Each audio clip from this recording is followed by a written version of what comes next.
A inveja é uma admiração que se dissimula.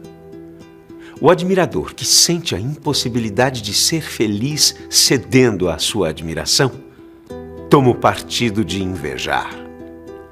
Kierkegaard, filósofo. Esta série do Café Filosófico fala sobre os 7 prazeres capitais. Prazeres. Talvez você os conheça como os 7 pecados capitais. Orgulho, ira, inveja, avareza, gula, preguiça, luxúria. Você já pensou como isso tem se transformado? Como ao longo do tempo, pecados e virtudes foram sendo ressignificados?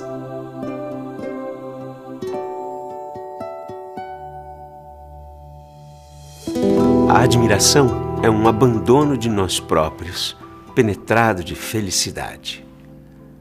A inveja, uma reivindicação infeliz do eu. Inveja, cobiça, será tudo a mesma coisa? Muitas pessoas dizem que são invejadas por este ou aquele motivo.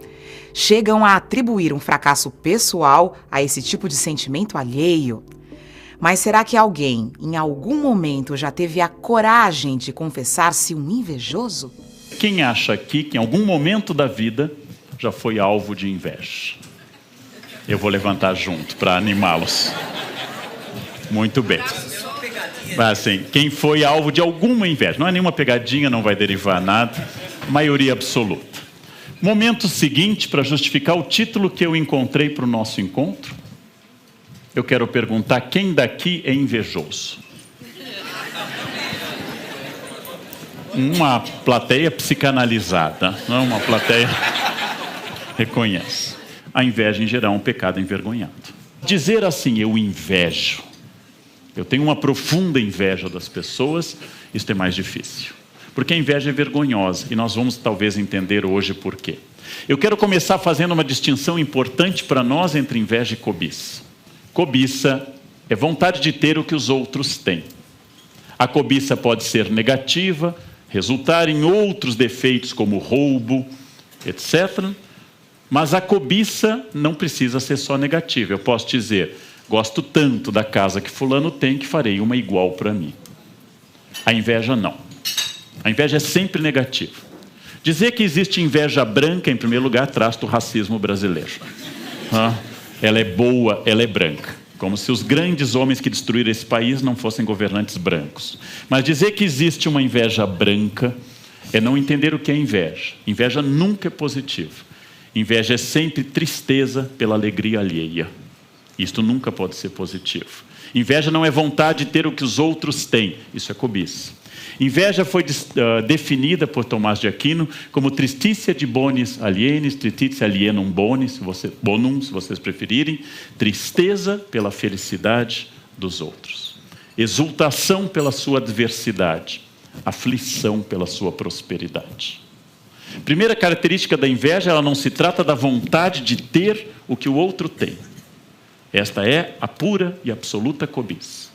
A inveja é a tristeza que o outro tenha. E isso é completamente diferente. Então, definida a inveja como a minha dor pelo sucesso alheio, definida a inveja como a minha dificuldade de entender a prosperidade, a inteligência, a beleza alheia, temos que pensar na própria palavra invidere do latim invidere, não ver. O invejoso não vê a si, vê apenas ao outro. A inveja é um tipo de cegueira. No Purgatório de Dante, ao colocar a inveja na montanha do segundo terraço, colocou os invejosos com os olhos costurados com arame. Castigo dos invejosos, já que olharam tanto para os outros, serão condenados a não ver mais nada, até purgarem o seu pecado. Os olhos costurados com arame têm a ver com a questão da não visão que a inveja provoca. Na Divina Comédia de Dante Alighieri, o purgatório é representado por uma montanha para se dirigir ao céu, o paraíso. São terraços que hierarquizam os 7 pecados capitais por ordem de gravidade. Quanto mais baixo, mais perto do inferno. A inveja ocupa o segundo terraço, acima apenas do orgulho. E como o sol aos cegos não se ostenta, assim também há sombras que alivia, não mais do céu a luz olhos alenta. Fio de ferro as pálpebras prendia a todos como ao gavião selvagem, para domar-lhe a condição bravia. As almas do outro lado eram, reparo, que dos olhos a hórrida costura provoca pranto copioso e amaro. Eu vou fazer uma brevíssima narrativa, que algumas pessoas que me conhecem até sabem a que eu me refiro. Uma pessoa, obrigado. Uma pessoa há muitos anos, muito conhecida minha e muito próxima, e alguém que eu considerei por muitos anos uma amiga, disse certa feita no meio de uma crise a seguinte frase: Leandro, você está bem hoje. Você está bem fisicamente, você está bem profissionalmente. Pausa retórica, ela me olhou, mas isto passa. Viu? Eu queria dedicar esta palestra à pessoa que me disse isso passa. Sendo o pecado envergonhado que todos sofrem, eu me surpreendo muitíssimo ao ter contato com pessoas a quem a natureza foi avara quanto à beleza física. A contato com pessoas a quem os bens materiais são escassos. Essas pessoas que às vezes me dizem, eu sou alvo de muita inveja. E eu penso, mas do quê? O que pode ser invejável nessa pessoa? Deve ser algo muito secreto, porque o que aparece não é invejável. Deve ser algo que vestido não se possa contemplar. Mas a maioria das pessoas se considera invejada, mas não invejosa. Sempre que falamos da inveja, é na terceira pessoa. Primeira característica da inveja, além de ser envergonhada, é que ela jamais se refere a alguém distante, sempre a alguém próximo. Ninguém daqui desta sala hoje ou do nosso auditório tem qualquer inveja das conquistas de Júlio César. A grande carreira de 16 anos no poder de Napoleão não causa dores. Que raiva que eu tenho de Napoleão, porque conquistou grande parte da Europa. Ninguém diz isto, mas o cunhado, o vizinho, a síndica, o colega de trabalho. A inveja se dirige a alguém próximo. Eu perdoo o sucesso de alguém distante. Eu jamais perdoo o sucesso de alguém próximo. Quanto mais próximo, pior, porque estabelece o dado da comparação. Não importa quanto eu ganho, diz uma pesquisa famosa americana. Importa que eu ganhe mais do que as pessoas ao meu redor. Os americanos estudaram quanto dinheiro é necessário para a felicidade. E descobriram que tanto mais é necessário quanto mais próxima for a pessoa de mim. Há uma pesquisa que demonstra que se eu ganhar a hipótese de R$10.000 e me for oferecido um aumento de 15, e os meus colegas ganharem também 15, eu prefiro ganhar 12 que eles continuem ganhando 10. Eu prefiro perder para que eles não ganhem. Quanto mais distante, menos a inveja. Porque a inveja é, como diz desde o início a palavra invidere, a incapacidade de reconhecer uma falha minha e se concentrar no outro. Logo, a inveja é a origem da falta da máxima socrática do conhece a ti mesmo, inscrita no templo de Apolo. Como eu não me conheço, e pior, aquilo que eu conheço eu não gosto, é melhor eu dizer que o meu fracasso se deveu à inveja. Por que você não foi feliz? Muita gente invejosa. Porque reconhecer seu próprio fracasso é uma das coisas mais difíceis do mundo. A inveja é dolorosa porque ela se refere sempre ao reconhecimento de uma homenagem indireta a quem eu invejo. Invejar o corpo, a renda, a habilidade de alguém, sua sociabilidade ou sua inteligência, é dizer que este corpo, esta renda, essa sociabilidade e essa inteligência são acima das minhas. E isto é doloroso reconhecer.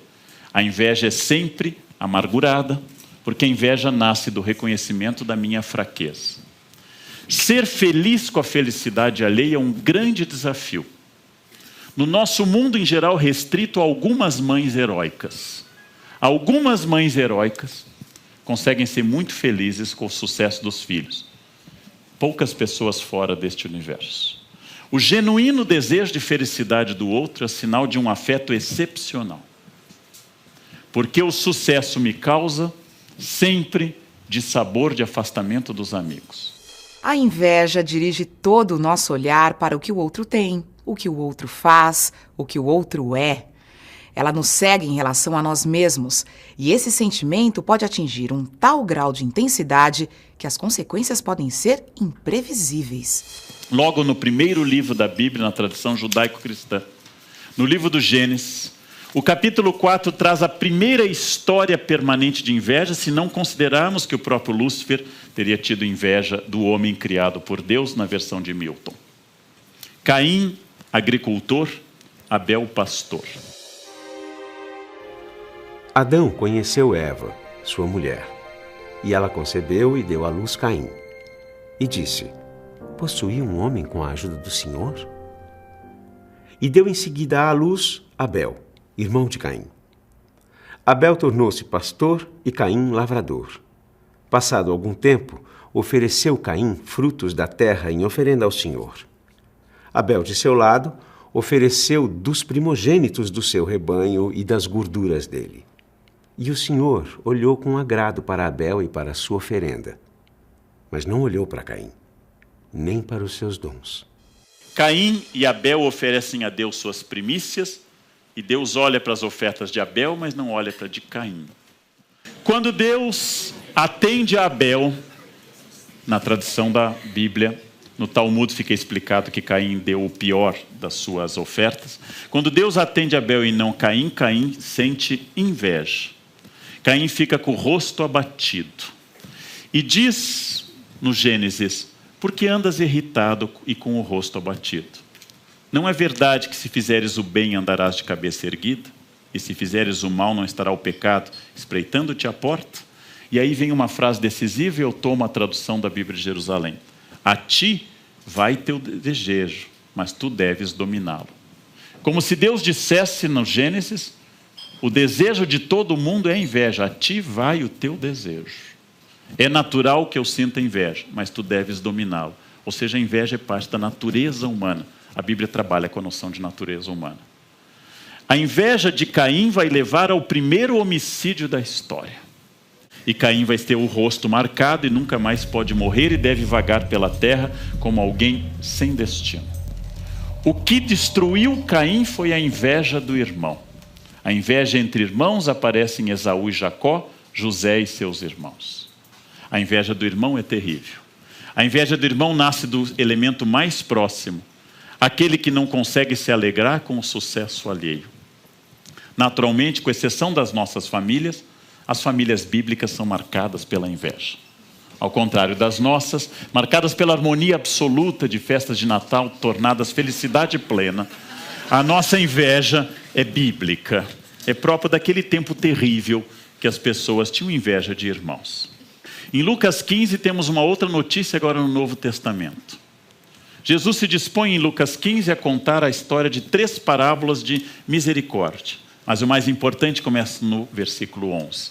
A parábola que o título, dado muito posteriormente do filho pródigo, nos faz perder um pouco a noção das coisas. Um homem tinha 2 filhos.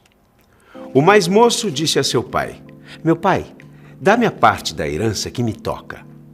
O pai então repartiu entre eles os haveres. Poucos dias depois, ajuntando tudo o que lhe pertencia, partiu o filho mais moço para um país muito distante. E lá dissipou a sua fortuna vivendo dissolutamente. Depois de ter esbanjado tudo, sobreveio àquela região uma grande fome, e ele começou a passar penúria. Entrou então em si e refletiu: quantos empregados há na casa de meu pai que tem pão em abundância? E eu aqui estou a morrer de fome. Levantou-se, pois, e foi ter com seu pai. Meu pai, pequei contra o céu e contra ti. Não sou mais digno de ser chamado teu filho.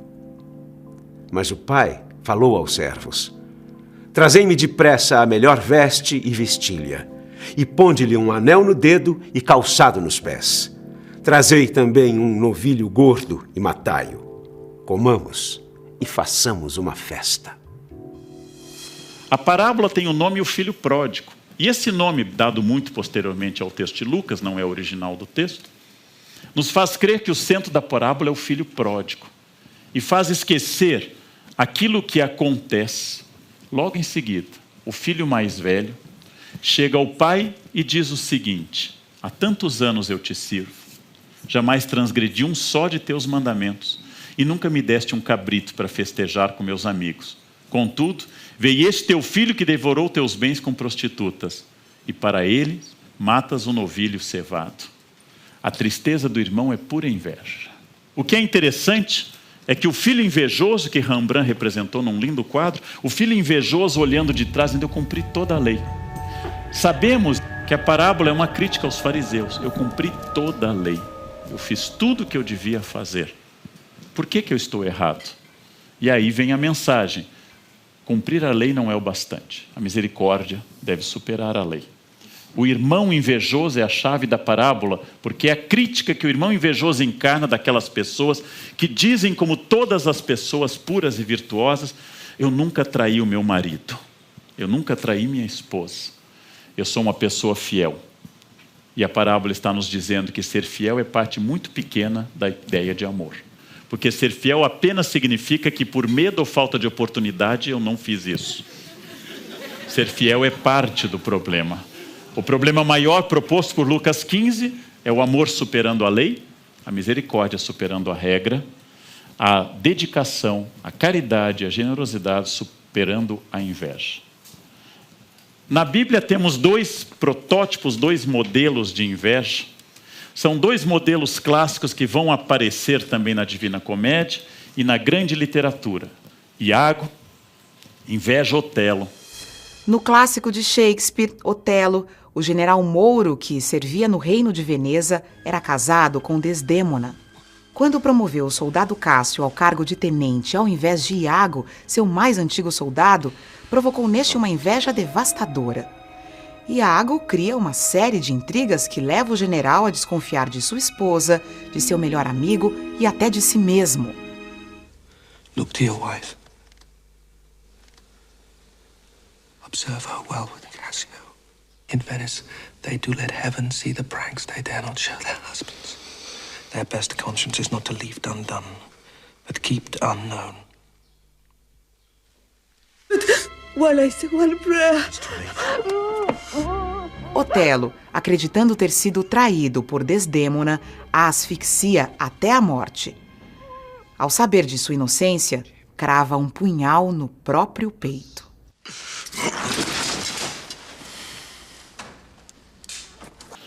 A inveja levando ao ciúme.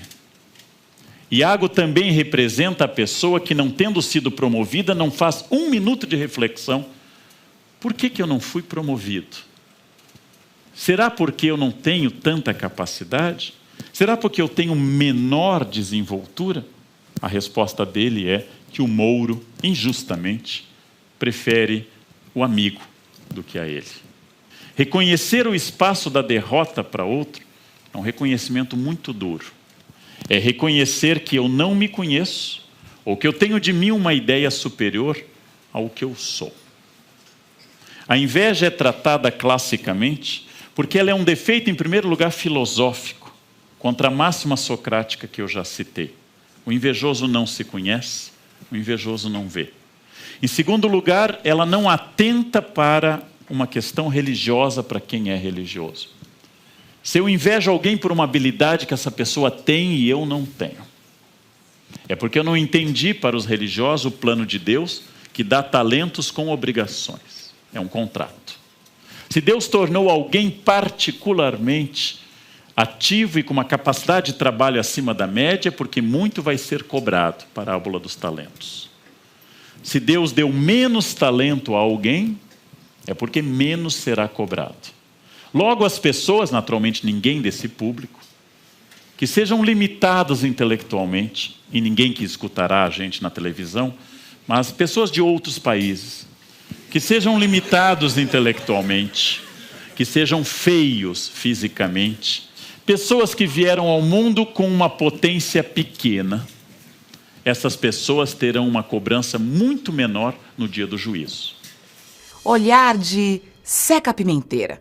Você já ouviu essa expressão? Na nossa cultura, o que não falta são simpatias, truques e amuletos para se proteger da inveja. Esse olhar que a gente acredita que está sempre à nossa espreita. Toda inveja vem pelos olhos, e eles que serão costurados no purgatório. Toda inveja vem pelo olhar. Logo, a primeira coisa é que os amuletos contra a inveja contêm olhos, como o famoso olho grego ou olho turco. A primeira coisa que eu faço contra a inveja é lançar o olho contra o olho. Um olho de boi, de fato, jogado num copo d'água na porta de casa. Quando ele flutua, ele absorveu a inveja negativa. É claro que toda matéria orgânica tende a flutuar. Mas claro que a superstição também não leva em conta detalhes de carbono ou de matéria orgânica. Usar o olho é muito importante. Sinais fálicos, sinais de referência peniana, defendem da inveja. A figa, um sinal fálico clássico. Alguém lhe olha e diz: como você está bem hoje. Imediatamente façam uma figa e coloquem contra o externo, um dos chakras mais importantes do corpo. Isto vai fazer com que a energia volte à pessoa imediatamente. Vocês se fecham fazendo uma figa. A figa feita de madeiras como raiz da Guiné, a figa protege contra a inveja.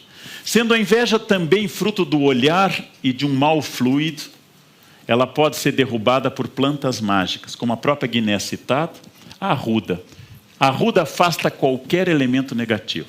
Sejamos francos, pelo seu cheiro, a arruda afasta qualquer coisa, não apenas os negativos, mas também os positivos. A arruda estimula a castidade, né? Porque ninguém se aproxima de você. Um galho de arruda atrás da orelha, nem anjos, nem demônios se aproximam de você. Também, na tradição brasileira, a espada ou a lança de São Jorge são plantas que lutam contra a inveja. A pimenta, o comigo ninguém pode, a Dieffenbach pique, uma planta venenosa, é importante, plantas venenosas defendem da inveja. O manjericão e o alecrim afastam da inveja. A medalha de São Bento contém um exorcismo, cruz sacra sit mihi lux, que a cruz de Deus seja a minha luz, non draco sit mihi dux, que o veneno do demônio seja jogado contra ele mesmo. Ela defende de roubos e de inveja. Para defender de roubo, eu recomendo que ela não seja de ouro, que ela seja de um metal mais simples. Muito importante, o sal grosso. O sal grosso é um dos elementos mais baratos para defender da inveja. Elemento religioso, o demônio tem ódio ao sal. Era costume antigo se jogar sal pelas costas para atingir o olho do demônio invejoso. No trato popular, o uso da figa, o uso de banho de sal grosso, o uso de plantas em geral, orações contra a inveja, orações contidas no popular livro de São Cipriano da Capa Preta, são todas práticas mágicas que tentam devolver esse evil eye, esse olhar demoníaco, que nós em português chamamos simpaticamente de olho gordo. O olho gordo é uma instituição fruto das tensões vicinais de sociedades rurais, tensões entre vizinhos. Eu plantei uma macieira, meu vizinho também. Acontece que a macieira do vizinho frutificou e a minha morreu. A única explicação possível é a inveja. Eu tive filho na mesma época que meu vizinho e meu filho morreu. Eu não posso explicar que eu cuidei menos, ou que meus genes são inferiores, ou que a mortalidade infantil me atingiu. É a inveja do vizinho. A inveja atinge sempre a explicação mais fácil, óbvia e interessante para eu poder pensar o fracasso. Logo, psicanaliticamente, saindo do campo mágico e religioso, a inveja é aquilo que deve levar um psicanalista ao ouvir de seu paciente, deve ouvir um psicólogo ou um psicanalista quando ele confessa a inveja, de que ali está um dos campos mais ricos para eu conhecer a pessoa. Porque a todo dedo, diz o velho mestre Eckhart, a todo dedo que eu aponto para alguém, acusando de algo, há 3 dedos apontados para mim. Tudo que eu noto no outro é porque me falta, me dói, e é um espaço de vazio. Saber o que eu invejo é sempre um espaço possível para eu interpretar o que me falta. Bailando no ar, gemia inquieto o vagalume. Quem me dera que fosse aquela loura estrela que arde no eterno azul como uma eterna vela. Mas a estrela, fitando a lua com ciúme, pudesse eu copiar o transparente lume que da grega coluna à gótica janela contemplou suspirosa a fronte amada e bela. Mas a lua, fitando o sol com azedume, mísera, tivesse eu aquela enorme, aquela claridade imortal que toda luz resume. Mas o sol, inclinando a rútila capela, pesa-me esta brilhante auréola de nume, enfara-me esta azul e desmedida umbela. Por que não nasci eu um simples vagalume? Círculo vicioso, diz Machado na sua fala genial, que é o fato de que sempre o outro tem e contém uma parte que eu não tenho nem contenho. As pessoas assediadas pela fama suspiram pela paz. As pessoas em paz suspiram pela fama. Disso os religiosos tiraram a ideia conformista que cada um tem uma cruz. Cada um tem um peso nesta vida. Cada um veio com algo e não pode invejar o do outro. Disso eu posso retirar, do ponto de vista da literatura, uma outra reflexão, que cada um de nós é absolutamente incapaz de ver-se, vou usar uma única palavra feia hoje, ontologicamente, ver-se como ser, e é sempre por comparação. Porque o que me torna alto ou baixo é a comparação com os outros. O que me torna rico ou pobre, o que me torna centro do mundo, é o fato de que quem estuda mais do que eu é obcecado. E quem estuda menos é relaxado. Quem malha mais do que eu deve ter problemas. Quem malha menos é largado. Quem tem mais dinheiro do que eu é metido. Quem tem menos é pé rapado. Infelizmente, para mim, eu sou o centro do planeta. E a norma para tudo. Tudo que estiver acima é exagerado. Tudo que estiver abaixo é uma falta. É isso que Machado nos diz, em que um se compara com o outro. E ao invés de pensar-se, pensa apenas ao outro. Voltamos à etimologia latina. Invidere, invidere, não ver. A inveja é uma forma de cegueira sofisticada que nos atinge. Quando eu tenho que me responder à seguinte inquietante questão, se eu sou feliz, a única resposta que eu posso dar é comparado com os outros. Eu não sou tão feliz, mas tem gente pior. O nosso grande problema é que sempre haverá alguém pior. E sempre haverá alguém melhor em qualquer campo. Lutar para ser o homem mais rico do mundo é um posto que oscila. Porque este posto é logo ocupado por outra pessoa. Imediatamente outro me supera. O fato de que todos estamos condenados ao fracasso. Fracasso que eu vou chamar de morte. Que para quem não compartilha de um ideal metafísico é o fim, deveria me libertar, ou ao mesmo tempo deveria me incomodar. Porque eu não nasci um simples vagalume. Desejar sol sendo vagalume, na ideia de natureza machadiana, significa sempre observar para além de onde eu estou. E aí eu complemento que a inveja, além de ser uma cegueira e de uma falta de conhecimento, a inveja é a incapacidade de estabelecer os limites do meu narciso e do meu eu. A inveja é um reconhecimento tamanho de fracasso, pessoal e social, que obviamente a inveja deveria ser dita com muita prudência. Porque ao dizer o que será que ele tem que eu não tenho, eu estou dizendo, acima de tudo, que eu não tenho.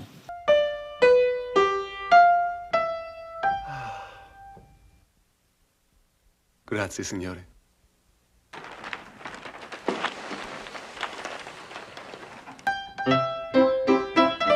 The rest is just the same, isn't it?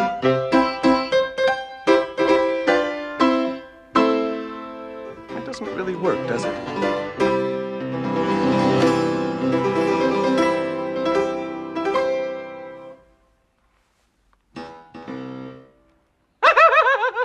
Grazie. Grazie, Signore. Ao dizer por que ele foi escolhido e não eu, ao buscar lógica no destino ou na vida, por que tal pessoa está tão bem se é menos do que eu? Eu estou trabalhando com uma falta de conhecimento e tentando dar uma lógica que sempre só pode ser a lógica do favorecimento. O sucesso é um risco. A solidariedade aos outros no sucesso é o teste máximo. Várias pessoas me dizem que testam os amigos no momento da dor. No momento da dor, testamos a caridade alheia. Ela existe no mundo. Ela é abundante até. O momento da dor causa simpatia a muitas pessoas. Pedir ajuda quando estou doente, fracassado financeiramente, abandonado pela mulher ou pelo marido, você sempre vai encontrar alguém que lhe ajude.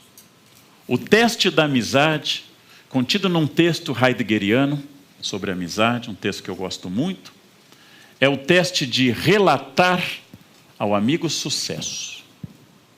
E o outro teste heideggeriano, o mais sofisticado, é ver como o amigo narra a crítica que ele ouviu sobre mim. Quando o amigo me conta, segundo Heidegger, a seguinte ideia: estão dizendo por aí, Leandro, que você é muito metido. Eu não digo isso porque eu sou seu amigo. Você sabe que eu gosto de você e entendo o seu jeito. Mas você sabe que esse seu jeito nem todo mundo entende. E às vezes pode parecer para uma pessoa que você é metido. Quem não te conhece como eu, que gosto muito de ti. Esta pessoa está dizendo: eu concordo com tudo que dizem de você. Mas como eu sou seu amigo, pega mal, não orna dizer isso. Logo, eu preciso dizer que os outros disseram. Utilizar uma terceira voz para fazer uma crítica é, do ponto de vista de um texto de Heidegger sobre a amizade, uma maneira, uma estratégia retórica de dizer tudo o que eu quero dizer. É muito difícil saber ao longo da experiência da relação humana que eu possa conviver com o sucesso.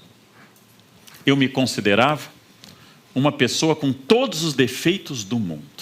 Achava que apenas 2 pecados capitais não me tocavam: a avareza, porque eu me considerava e me considero muito generoso. E eu não era invejoso. Envelhecer é surpreender-se. Num momento muito específico da minha vida, numa crise financeira muito intensa, uma das pessoas mais próximas a mim, não aquela que dizia que isso passa, mas uma pessoa genuinamente próxima a mim, estava no momento inverso muito bem. E eu estava mal. Isto felizmente passou. Bem, esta pessoa me convidava para almoços maravilhosos e mostrava o que estava comprando. Comprei um tapete maravilhoso de 12 mil dólares. Olha só, por este preço, que maravilha. E eu com a conta de luz atrasada. Estou pensando em comprar um quadro, me ofereceram por 15 mil dólares. Eu acho que eu vou comprar. Nossa, que maravilha. Eu descobri naquela rápida ocasião de uma pessoa que eu gosto muito e que não tinha culpa nenhuma de estar tendo êxito, no momento que eu não estava tendo êxito. Eu descobri naquele momento que a inveja também me tocava. Envelhecer é descobrir-se cada vez mais defeituoso, supondo que virtude é só falta de conhecimento. E o que eu acho que aquilo que é bom é apenas ignorância dos fatos. A tudo que eu possa dizer, por exemplo, isso nunca me aconteceu, saibam, vai acontecer. E com frequência, cada vez maior, inclusive. Apesar dos esforços da química, em determinado momento, eu vou me descobrir fracassado e ruim. É o momento que eu tenho a chance de dizer, do ponto de vista da psicologia, de que eu tenho um espaço de fracasso, de vazio, de dor, que não pode ser preenchido, pelo menos naquele momento. Ou é o momento de dizer, o que é mais fácil e mais comum, que aquela pessoa que está me mostrando os frutos da sua vitória, do seu esforço pessoal e do seu trabalho, é apenas metida. E que eu não a tolero. Só que ao invés de dizer que eu não a tolero porque ela tem o que eu gostaria, eu vou dizer que eu não a tolero porque ela é exibida, porque ela é metida e assim por diante. Se a inveja faz parte da natureza humana, nos toca a todos e, como vimos, pode nos levar por caminhos perigosos, como lidar com ela? Um aprendizado que pode começar na infância e continuar a vida toda, num processo de autoconhecimento. A inveja como um processo de transferência, trabalhado, por exemplo, Melanie Klein, que vai dizer que desde muito cedo uma criança tem inveja da mãe porque ela é a fonte do leite. E que uma criança tem inveja da outra, e que uma criança tem 10 brinquedos à sua frente e não está brincando com nenhum. Mas de repente uma outra criança pega um brinquedo. Não são os filhos de vocês, são as crianças de outras cidades, de outros lugares. Diz a Klein que quando alguém pega o meu brinquedo e começa a brincar, e eu tenho 1 ou 2 anos, eu não tenho cobiça daquele brinquedo. Isso é falso. Eu não tenho sentimento de posse daquele brinquedo. Isso é falso. A noção de propriedade privada não está definida, ainda que o pronome possessivo meu já exista. O que eu tenho inveja é da alegria de quem está brincando. E eu tiro o brinquedo das mãos dessa criança, porque eu não tolero que ela seja feliz com o meu brinquedo. Só que nem isso eu vou poder dizer com 1 ano de idade. Eu vou dizer, meu, dá. Porque o que eu não tolero é a felicidade do outro. Com 1 ano, com 2 anos. Estuda sobre a inveja infantil como um processo em que me incomoda, que eu já percebi, que quando eu estou no restaurante, sozinho, numa mesa não muito animada, e a mesa do lado está falando alto e cantando e bebendo, eu começo, mas como eles falam alto, né? Ao dizer como eles falam alto, estão cantando parabéns. Eles deviam ser mais discretos, parabéns a você. Mas eles cantam a plenos pulmões, parabéns a você. E eu estou irritado com isso, porque naturalmente aquela mesa é mais feliz do que a minha. E a minha está mais apagada, opaca. E ao invés de dizer que eu estou numa mesa que não deu sorte quanto à química social, eu vou dizer que gente escandalosa, vocês não sabem que estão em local público, que é obrigatório parecer infeliz como todo mundo, e discreto e rebaixado. Vocês vão notar que parabéns em geral irritam a quase todas as pessoas ao lado, porque eu não estou compartilhando isso. Então não me importa nada, apenas me importa por comparação que eu tenha mais, que eu seja mais, porque eu vivo, infelizmente, com a minha paz de espírito exteriorizada. Como advertem os estoicos, especialmente Marco Aurélio nas meditações, eu vivo epitelialmente, não é a expressão que ele usa, eu vivo por fora. Logo eu posso ser perturbado por qualquer pessoa. Se eu vivesse internamente, se eu tivesse atingido esse equilíbrio absoluto, os bens dos outros não me incomodariam. Teria atingido essa ataraxia de estar bem, de estar absolutamente tranquilo. O invejoso é aquela pessoa que, como o irado e como qualquer outra pessoa, coloca sua essência, sua alma, seu espírito, o que vocês quiserem, na rua, exposto, à exposição pública, e imediatamente fica perturbado com ele. É um pecado universal e é um defeito universal, porque ele nasce da diferença humana. E apesar de filósofos, antropólogos e historiadores utilizarem expressões como espécie humana, gênero humano, humanidade, ou genéricos como cristandade, europeu, ocidental ou terráqueo, apesar de sermos agrupados em conjuntos de grandes similitudes, nós somos absolutamente diversos. Todas as pessoas são diferentes das outras. E a inveja é universal, porque ninguém é igual a ninguém. Não há inveja entre a sociedade das formigas ou das abelhas, porque a diferença é dada geneticamente e não há maneira de extrapolá-la. Logo eu concluo que a inveja nasce da nossa diferença. Conclusão trágica, porque somos todos diferentes.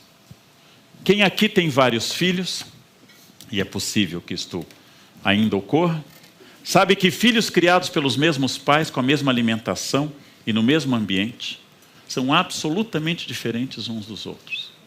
Nós não controlamos a igualdade de filhos. E as diferenças me levam ao conhecimento. As diferenças me remetem ao mote, ao leitmotiv que eu comecei. Conhece a ti mesmo. Só que conhecer a si mesmo é olhar para a medusa.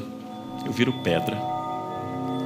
E eu só posso me conhecer com a estratégia grega de olhar para a medusa através do espelho, do escudo, refletindo a imagem. Porque é um horror tal observar-se, que é melhor observar pelos olhos dos outros. Eu estou bem empregado? Claro que eu estou, tem tanta gente pior. Aquilo que eu faço é significativo? Eu sou um bom marido? Eu sou um bom pai? Eu sou um bom filho? Nossa, tem tanta gente pior. Olhar para aquilo que eu sou de fato é tão desafiador que o pecado doloroso e envergonhado da inveja, o pecado mais envergonhado de todos os pecados, é a melhor solução para eu não me olhar. Então, na verdade, a inveja esconde algo que poucos filósofos notaram. A inveja esconde aquilo do poema famoso do mal secreto, esconde aquela dor que eu prefiro tudo a parecer dolorido, fraco ou fracassado. Se a cólera que espuma a dor que mora n'alma e destrói cada ilusão que nasce, tudo o que punge, tudo o que devora o coração, no rosto se estampasse, se pudesse o espírito que chora ver através da máscara da face, quanta gente, talvez, que inveja agora nos causa, então piedade nos causasse. Quanta gente que ri, talvez consigo guarda um atroz recôndito inimigo como invisível chaga cancerosa. Quanta gente que ri, talvez existe, cuja ventura única consiste em parecer aos outros venturosa. A inveja esconde minha falta de convívio com os meus fracassos, e a inveja esconde, histórica, literária e teologicamente, minha dificuldade de pensar, minha dificuldade de me ver. A inveja é fruto da falta de autoconhecimento. Pecado permanente, ela é também uma chave maravilhosa para nós indicarmos a capacidade de superá-la. Porque onde eu sentir inveja, onde eu observar alguém que tem algo que eu tenho tristeza pela alegria alheia, eu teria a chave de ouro e o caminho correto para atingir o meu conhecimento. Teria o caminho daquilo que Paulo chamou um espinho na carne, o caminho para conhecer meus defeitos. E é principalmente mais grave que os meus defeitos, os defeitos que eu não vejo ou que eu não quero ver. Uma habilidade superior à minha mostra sempre o espaço daquilo que eu não sou. Como pensava Nietzsche que o ser humano é uma corda retesada entre esse Übermensch, esse além do homem, e o nada. E como eu estou sempre nesta oscilação entre o que eu desejo ser, que é o Übermensch, e o nada. E como o nada, infelizmente, é muito frequente. E o além do homem, o Übermensch, é menos frequente. Como eu estou cercado dos meus fracassos, e para cada dia maravilhoso da minha vida, eu tenho dezenas de dias tediosos. Como eu tenho diante de mim a todo instante meu fracasso permanente, ao invés de me tornar humilde, ao invés de me tornar senhor de mim como um ser incompleto, a dor é tamanha por essa incompletude que eu prefiro apelar a uma espécie de ópio, que é achar que o problema não é comigo, mas é com o outro. E esta espécie de ópio, o nome mais genérico dela é inveja. A inveja é o indicativo maior de todo e qualquer conhecimento que eu possa ter sobre mim ou sobre o outro. O único problema intragável, o único vazio absoluto, o único espelho de Dorian Gray, citando Oscar Wilde, em que eu não posso olhar porque exatamente ali está o meu eu medonho. Eu tenho que colocar o espelho de Dorian Gray no sótão, porque no momento que eu rasgar esse espelho, eu vou voltar a ser quem eu sou, nu. Este momento honesto, nu na frente do espelho, olhando meus limites, minhas pretensões, as máscaras que eu construí e que cada um de nós construiu como bom pai, boa mãe, bom filho, bom profissional, bom motorista, honesto, trabalhador, e toda a desonestidade está sempre em outro lugar, em outro prédio, em outra cidade, em outro partido. Olhando-me no espelho como uma espécie de dor permanente, sabendo que meu destino é a morte, por mais que eu seja hábil, eu vou declinar. Me leva a voltar para encerrar a frase inicial. Leandro, isso passa. Talvez eu devesse agradecer, e ainda devo ter essa conversa com essa pessoa, que eu chamo de uma semi-amiga, e pensando de fato, não que tenha nascido desta vontade, mas essa pessoa talvez tenha me dado uma das maiores lições de vida que eu tenho nos últimos anos. É saber que de fato passa. Não que isso tenha nascido do amor por mim, não que isso tenha nascido da vontade que eu cresça. Pelo contrário, nasceu da dor do meu crescimento. Mas isso passa, é a verdade mais dura que alguém poderia ter me dito. Raramente alguém que me ama me diz verdades. Os meio-amigos e as meias-amigas são aqueles que, nascidos num sentimento de pura, cristalina e adamantina inveja, nos dizem a única verdade que nunca passa. A única verdade que nunca passa é que tudo passa. Logo, invejar é apenas estar fixo em algo que passa. Porque aquela pessoa que tem uma habilidade passará, e eu também passarei. Logo é apenas um desnível temporal. Diz um poeta da minha terra: todos estes que aí estão, atravancando o meu caminho, eles passarão. Eu, passarinho. Mário Quintana nos lembrou exatamente que se eu não posso, e eu com ele encerro a fala, se eu não posso nunca ser o melhor em nada, se eu não posso nunca ter um bem permanente como beleza ou dinheiro, se eu não posso nunca ter nada que não possa ser alvo de inveja, ou que não tendo seja inveja de outrem, a única coisa que eu posso ter é ter a alegria de olhar para passarinhos, ou seja, de ser feliz. A inveja, talvez, e para encerrar de fato, seja um grande erro, porque ela impede que eu seja feliz. E talvez seja isso a coisa mais dolorosa da inveja. Ela me torna infeliz ao não pensar naquilo que eu tenho. A inveja é um pecado envergonhado, pois as pessoas têm vergonha de admitir que sentem essa tristeza pela alegria do outro. Ao mesmo tempo, a inveja revela a incapacidade de reconhecer o que falta na gente, porque, com a comparação, nos concentramos sempre no outro, e não em nós. Essa espécie de cegueira foi representada na Divina Comédia de Dante Alighieri por pessoas com os olhos costurados que caminham pelo segundo terraço do Monte do Purgatório. Com os olhos costurados, fica impossível olhar para os passarinhos, ou seja, ser feliz, como nos diz Leandro Carnal. A série do Café Filosófico 7 Prazeres Capitais, Pecados e Virtudes Hoje, você encontra no site da CPFL Cultura. Eu amo e compro flores naturais porque elas morrem. Eu detesto flores de plástico porque elas ficam. A pessoa superior seria a pessoa que não necessita muito dos outros.